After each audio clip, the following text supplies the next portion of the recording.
انتوا عارفين ان ماليش في الترندات، بس الوصفة دي من كتر ما هي سهلة وبسيطة وكل الشيفات اجمعوا على انها تستحق التجربة، فقررت ان انا اجربها معاكم. جبت حلة ونزلت بكوبايتين من اللبن الحليب، سعة الكوب 250 ملي بالكوب المعياري. استخدمي حليب بلدي او مبستر مش هتفرق. الاضافة دي من عندي مش في الوصفة اصلا، بس حبيت ان انا ازود النكهة والطعم بيها. ظرف من القهوة سريعة الذوبان واستخدمت النوع ده. اهم حاجة ما يكونش مقاطعة ويكون بطعم البندق. هدوبه مع الحليب بالشكل ده، وهضيف كمان معلقة كبيرة من الزبدة. لو مش عندك زبدة ضيفي معلقة كبيرة من السمنة ويكون طعمها حلو. وكمان هستخدم شوكولاتة.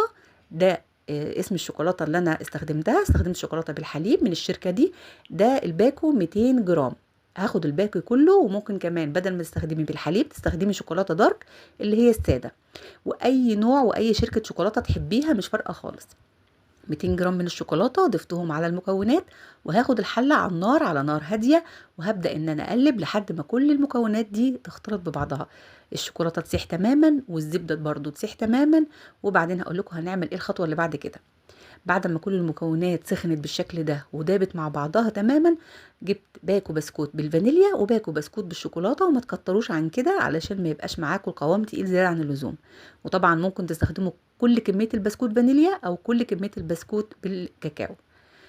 وهبدا ان انا انزل البسكوت وابدا ان انا اكسر فيه مع الخليط وهو ساخن جدا، علشان طبعا البسكوت يشرب من السوائل ويبوش بسرعه. لما اخلطه ينعم وميبقاش محبب ويبقى فيه تكتلات. بالشكل اللي حضراتكم شايفينه، اول ما تلاقي ان البسكوت بدأ ان هو يتكسر ويبوش بالشكل ده، هطفي النار خالص وهبدأ ان انا اكمل تقليب فيه على حرارة الخليط وهو ساخن. وهي ساخنة هاخدها على طول، وعندك حاجة من ثلاثة: يا الخلاط يا الكبة يا البلندر. المهم ان انت تخلطي الخليط بتاعك فيهم كويس جدا لحد ما ينعم.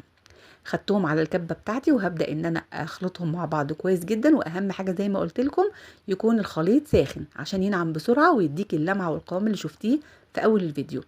في ثواني، ما بياخدش اي وقت. بس هقولك على ملحوظه صغيره ممكن تتجنبيها لو حصلت معاكي، هي ما حصلتش معايا بس ممكن تحصل مع حد. لو ضفتي البسكوت كتير الخليط هيبقى معاكي تقيل، مش هيبقى كريمي بالشكل ده.